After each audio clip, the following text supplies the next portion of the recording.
Another day, another story. A former president, a current president, a future president, and a Socialist Party candidate all sought the White House 100 years ago. At first, Theodore Roosevelt, who was commander-in-chief from 1901 to 1909, seemed an unlikely candidate for the 1912 presidential election. After backing his close friend William Howard Taft to serve as his successor, he disappeared on an extended hunting trip to Africa. But Roosevelt became increasingly disillusioned with Taft and eventually decided to mount a challenge for the next Republican nomination. "Welcome to Tabo Eminent Channel. My hat is in the ring," Roosevelt declared in February 1912.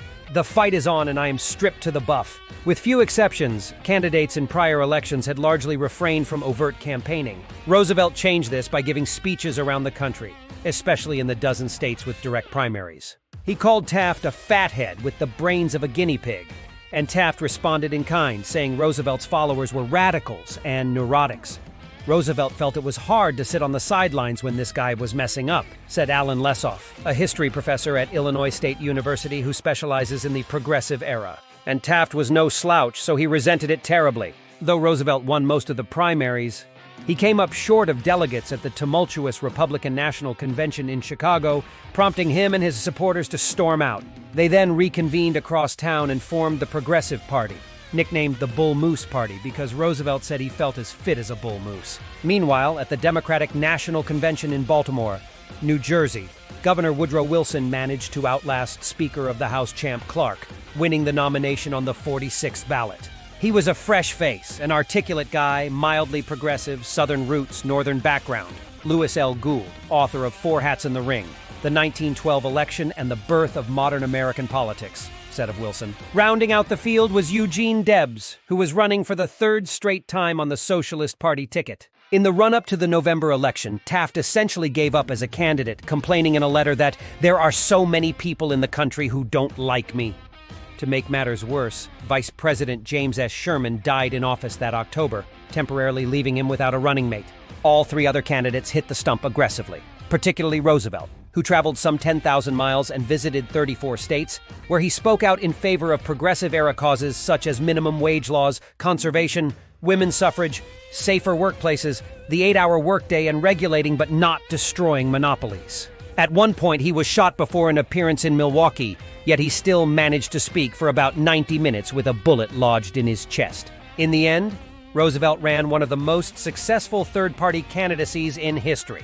But with the Republican Party split, Wilson, who had based his campaign on completely smashing monopolies and tariff reduction, became the first Democrat since Grover Cleveland to take the White House. He prevailed with 42% of the popular vote, 435 electoral votes, compared to 27%, 88 electoral votes for Roosevelt, and 23%, 8 electoral votes for Taft. Debs didn't get any electoral votes, but he garnered 6% of the popular vote, the most ever for a socialist presidential candidate. "I think it's the most distinguished field that has ever run for president in modern times," said Gould, who added that the consequences of the election were profound. The Republican Party, for instance, would never be the same. Ever since the 1912 campaign, the conservatives in the Republican Party have had the upper hand, Lesoff said. But what it means to be a conservative has changed quite a bit. You can't draw a straight line. Access hundreds of hours of historical video, commercial-free with History Vault. Start your free trial today. The election took place on November 5th, 1912, and it was a significant one that saw the emergence of a new political party and a major shift in American politics. The main candidates were Woodrow Wilson, Democratic Party. Wilson was the governor of New Jersey at the time and emerged as the Democratic nominee. He was a progressive candidate who advocated for banking reform, tariff reduction, and antitrust legislation. William Howard Taft, Republican Party. Taft was the incumbent president and seeking re-election. He faced challenges within his own party due to a split between conservative and progressive Republicans. This split led to the formation of the Progressive Party.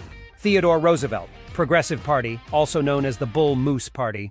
Dissatisfied with Taft's policies, Theodore Roosevelt, a former president, ran as the Progressive Party candidate. The party's platform included progressive reforms such as direct election of senators, women's suffrage, and workers' rights. Eugene V. Debs, Socialist Party. Eugene Debs was the Socialist Party candidate advocating for socialist and labor-oriented policies. The election results were as follows. Woodrow Wilson, Democratic Party. Wilson won the election with 41.8% of the popular vote and a significant lead in the Electoral College, securing 435 electoral votes. Theodore Roosevelt, Progressive Party. Roosevelt came in second with 27.4% of the popular vote and 88 electoral votes. William Howard Taft, Republican Party. Taft finished in third place with 23.2% of the popular vote and 8 electoral votes. Eugene V. Debs, Socialist Party. Debs received about 6% of the popular vote but did not win any electoral votes. Woodrow Wilson's victory marked the end of the Republican Party's dominance in the White House and the beginning of a period of Democratic control.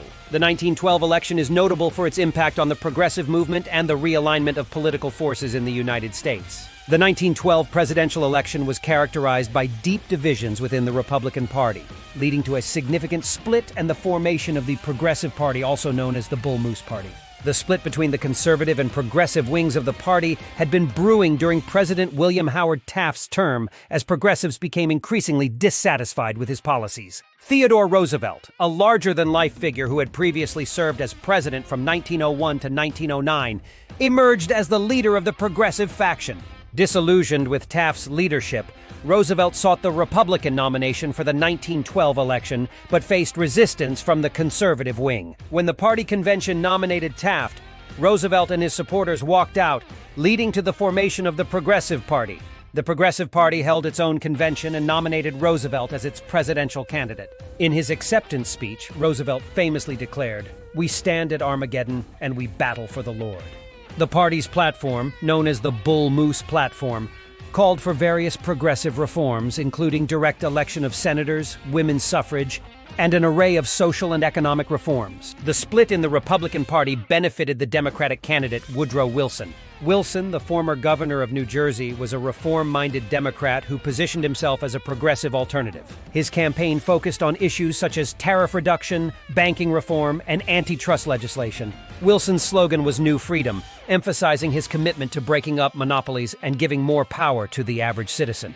In the election, Wilson not only won the presidency, but also led the Democrats to take control of both houses of Congress. The Democrats' success marked a shift in American politics, with the party now aligning itself more closely with progressive ideals. Wilson's presidency saw the implementation of many progressive reforms, including the Federal Reserve Act and the Clayton Antitrust Act. The 1912 election remained significant for its impact on the political landscape, as it marked the decline of the Republican Party's influence and the rise of progressivism within the Democratic Party.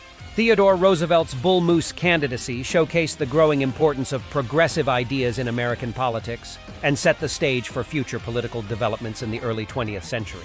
The split in the Republican Party during the 1912 election was a culmination of tensions between the conservative old guard Republicans, led by President William Howard Taft, and the progressive insurgents, led by former President Theodore Roosevelt.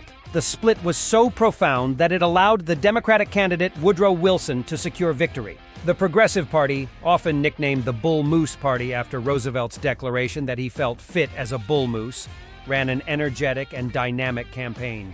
Roosevelt himself crisscrossed the country, delivering passionate speeches and garnering significant popular support. The party's platform was one of the most progressive in U.S. history up to that point, advocating for labor reforms, women's suffrage, direct election of senators, and social justice. Despite the Progressive Party's strong showing and Roosevelt's personal popularity, the split among Republicans ultimately led to a divided vote on the progressive side.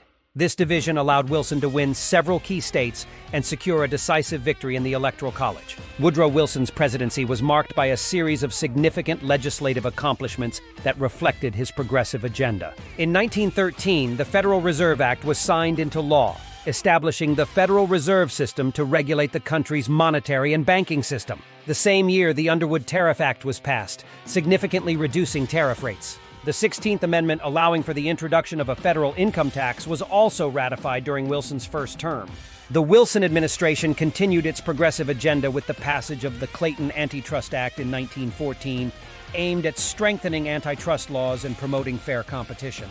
Additionally, Wilson signed into law the Federal Trade Commission Act, creating the Federal Trade Commission, FTC, to regulate and investigate unfair business practices. While Wilson's presidency is often associated with progressive reforms, It is essential to note that his record also includes controversial aspects such as his handling of racial issues, including the segregation of federal offices. The Wilson administration's approach to international relations would also become a focal point in subsequent years, particularly as the United States entered World War I in 1917. In summary, the 1912 election and its aftermath represented a turning point in American politics, with the Progressive Party leaving a lasting impact on the nation's political landscape.